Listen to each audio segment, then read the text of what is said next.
बिस्मिल्लाहिर्रहमानिर्रहीम। व्यूवर्स, आप देख रहे हैं हमारा यूट्यूब चैनल। उम्मीद है आप खैरियत से होंगे।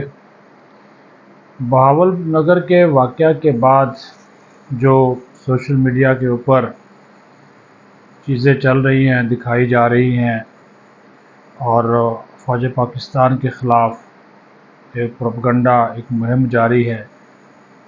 पुलिस ने ज़्यादती की या फ़ौज ने की, इस हवाले से मुख्तलिफ़ वर्जन जो हैं वो सामने आ रहे हैं।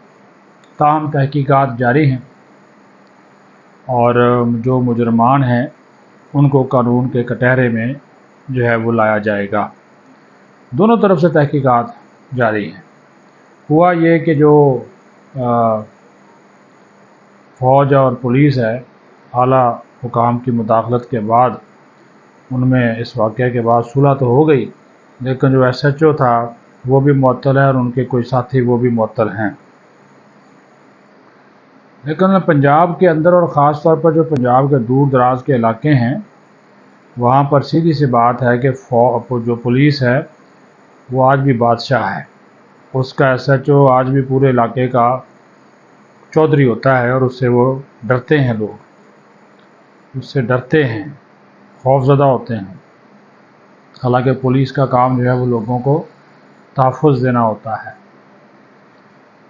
अच्छा जी, जो वहाँ के रहने वाले लोग हैं, जो उस इलाके को अच्छे तरीके से जानते हैं, तो ये शहर के बाहर चक मदरसा की तरफ जाते हुए एक पुलिस का नाका है और ये कहा जाता है कि ये नाका बड़ा कमाऊ पुत्र है। ये भी जो मैं तहरीर पढ़ रहा हूँ, ये भी मुख्तलिफ़ सोशल मीडिया प्लेटफॉर्म पे चल रही है, ठीक है जी। और हर 2 से 3 साल बाद यही नाका ज़िला का एक आधा जो है ना, वो कहते हैं DPO भी खा जाता है। और बाकी चीज़ें चल गई। वो जो रिजवान अब्बास साहब थे यहाँ के इलाके के SHO, वो उनका भी बड़ा रोब और दबदबा था और कहा जा रहा है कि मुबैना तौर पर इसी नाके पर ईद की जो वसूलियाँ थीं वो उन दिनों पर ज़ोरों पे थी। जिस दिन ये वाक़या हुआ 8 अप्रैल को, हर गाड़ी, मोटरसाइकिल और बंदे को रोका जा रहा था, गालम गलोच, थप्पड़, मुक्के वगैरह, और बड़ी मुश्किल होता था इनसे बचकर निकलना। अच्छा, फिर इन्होंने जो एक पिस्तौल की कहानी सामने आती है कि किसी ने कोई पिस्तौल ख़रीदा, जिस लड़के से ख़रीदा उसके 2 भाई फ़ौज के मुलाजिम थे, एक बल्कि मुलाजिम हैं, एक वज़ीरिस्तान से, दूसरा रावलपिंडी से। तो पुलिस ने बग़ैर वारंट और कानूनी जवाज़ के जो है वो उनके घर हल्ला बोल दिया। दोनों भाई भी छुट्टी पर आए हुए थे। तो वो बात फिर वो बिगड़ गई, और बात बिगड़ी तो अच्छी खासी फिर वहाँ पे इन लोगों ने, पुलिस वालों ने उन दोनों को तशद्दुद का निशाना बनाया, जिसकी वजह से दोनों की हालत ख़राब हो गई, हड्डियाँ टूट गई। और फिर पुलिस ने जो है वो इनको बेहोशी की हालत में डिस्ट्रिक्ट हेडक्वार्टर बहावल नगर पहुँचाया और बता दिया कि इनका एक्सीडेंट हुआ है। उन दोनों को जब होश आया तो मुतल्लिका डॉक्टर को सारी बात बताई और उसके बाद फिर डॉक्टर ने इनका जो इदारा है फ़ौज का, उसको आगाह किया। उसके बाद जो कुछ हुआ वो फिर आपके सामने जो है वो आ गया। क्योंकि वहाँ पे जो गैरिजन कमांडर थे बहावल नगर, उन्होंने भी जब अपनी टीमें शीमें थाने में भेजी थी तो उनके साथ भी सुना है कि मुबैना तौर पर इन्होंने बदतमीज़ी की, लेकिन कोई खून खराबा ना हो तो उन्होंने वहाँ पे फिर जो है वो इस मामले को कंट्रोल किया। बहरहाल इसकी जो है वो इंक्वायरी जो है वो जारी है, सच जो है वो सामने आ जाएगा। लेकिन ये किसी को इजाज़त नहीं होनी चाहिए। ये इस हवाले से हुकूमत पंजाब को, जो कि खामोश है इस मामले पर अभी तक, वज़ीर-ए-आज़म भी खामोश हैं, वज़ीर-ए-आला भी खामोश हैं, तो उनको इस मामले के ऊपर एक वाज़ेह SOP बनाना चाहिए कि बग़ैर वारंट के और बग़ैर मुकदमे के किसी के घर पर छापा ना मारा जाए। चादर और चारदीवारी का जो तकद्दुस है उसको पामाल ना किया जाए, जिस तरह इस वाक़े में किया गया। ये कोई पहला वाक़या नहीं है और अभी ज़ाहिर है, जिस तरह मैंने कहा कि जामे तहकीकात होगी, जो भी इसका कसूरवार होगा, पहल जिसने की होगी, वो फिर इसके नताइज जो है वो भुगतेगा। दूसरी बात, मुस्लिम लीग नून पंजाब के सदर राणा सनाउल्लाह ने गुज़श्ता दिनों एक बयान देकर सबको जो है वो हैरान भी कर दिया है, और राणा साहब की बातों से अंदाज़ा भी हो रहा है कि सब अच्छा नहीं है।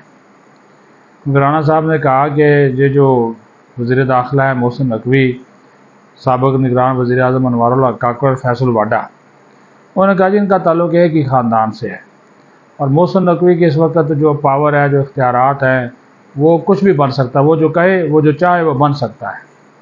یہ انہوں نے بات کہی، اشارہ ان کا اسٹیبلشمنٹ کی طرف تھا، ظاہر ہے وہ جو اسٹیبلشمنٹ کے یہ تینوں بڑے قریب ہے۔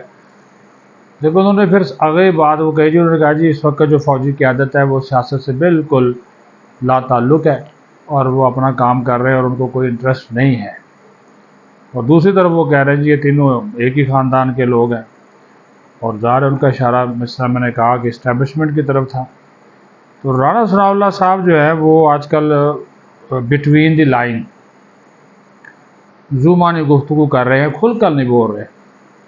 ان سے صحافی یا اینکرز جو ہے نا وہ کوشش کرتے ہیں کہ سچ بلوائیں، لیکن وہ سچ پورا نہیں بول رہے، اور وہ بیچ میں سے پوچھو موچو کر کے جو ہے نا وہ نکل جاتے ہیں بات کو، وہ پھر جس طرح زیر لب مسکراتے ہیں، تو دل میں ان کے بہت سی باتیں ہیں، دماغ میں بھی ہے، لیکن وہ سوچ سمجھ کر بولتے ہیں، اور کوئی نہ کوئی درفتنی ایسی چھوڑ دیتے ہیں جس سے اگلا بندہ پریشان ہو جاتا ہے کہ رانا صاحب کی اس بات کے پیچھے کوئی نہ کوئی کہانی تو ہے، جس طرح یہ ابھی انہوں نے ان تین لوگوں کے بارے میں کہا کہ ایک ہی خاندان کے لوگ ہیں، اور پھر انہوں نے سسٹم کی بھی بات کر دی۔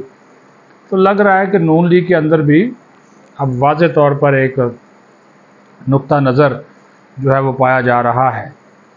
وہ بے شک رانا صاحب نے بات ساتھ ہی انہوں نے لپیٹا لیا نا، کہ ساتھ اسٹیبلشمنٹ اور فوجی قیادت کو انہوں نے کلین چٹ بھی دے دی، ساتھ ہی کہہ بھی دیا کہ محسن نقوی اتنا پاورفل آدمی ہے کہ وہ جو چاہے جو ہے وہ بن سکتا ہے، جو چاہے وہ اختیار جو ہے وہ لے سکتا ہے، یہ اس نے کہا۔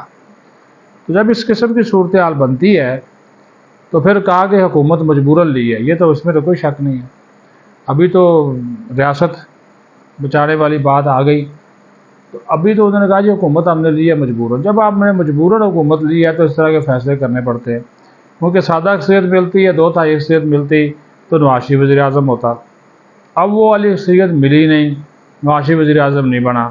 لیکن جس طرح کے حکومتی معاملات چل رہے ہیں، جو چیزیں سامنے آ رہی ہیں، جو رانا ثناء اللہ کہنا چاہتے ہیں نہیں کہہ پا رہے، اور وہ آنے والے دنوں میں کہہ دیں گے، یہ لاوا پک رہا ہے۔ جو یہ لطیف بولنا شروع ہوا اس کا مزاج اور ہے، رانا ثناء اللہ بھی آہستہ آہستہ بول رہے ہیں، سعد رفیق نے ایک لائن لی ہوئی ہے لیکن وہ بھی بولیں گے، تو اس سے آپ کو اندازہ ہو جائے گا کہ چیزیں جو ہے وہ کیونکہ ابھی ان کی جو مجبوری ہے کہ پارٹی کا جو صدر ہے وہ پرائم منسٹر ہے، اور پارٹی کی جو چیف آرگنائزر ہے وہ وزیر اعلیٰ پنجاب ہے، تو اس وجہ سے یہ کھل کر بول نہیں رہے، کیونکہ پھر سارا مدعا ان پہ آئے گا کہ دیکھیں جی آپ کی پارٹی کے لوگ ہمارے خلاف باتیں کر رہے ہیں۔ لیکن وہ بٹوین دی لائن جو فرقی گما رہے ہیں نا، اس فرقی کے گمانے کی وجہ سے جو چیزیں ہیں نا وہ نظر آ رہی ہیں کہ وہ نہیں ہیں جو ہم دیکھ رہے ہیں، اور جو ہم دیکھ رہے ہیں وہ نظر نہیں آ رہا، جو نظر نہیں آ رہا وہ ہو رہا ہے۔ اپنا خیال رکھیں، پاکستان زندہ باد۔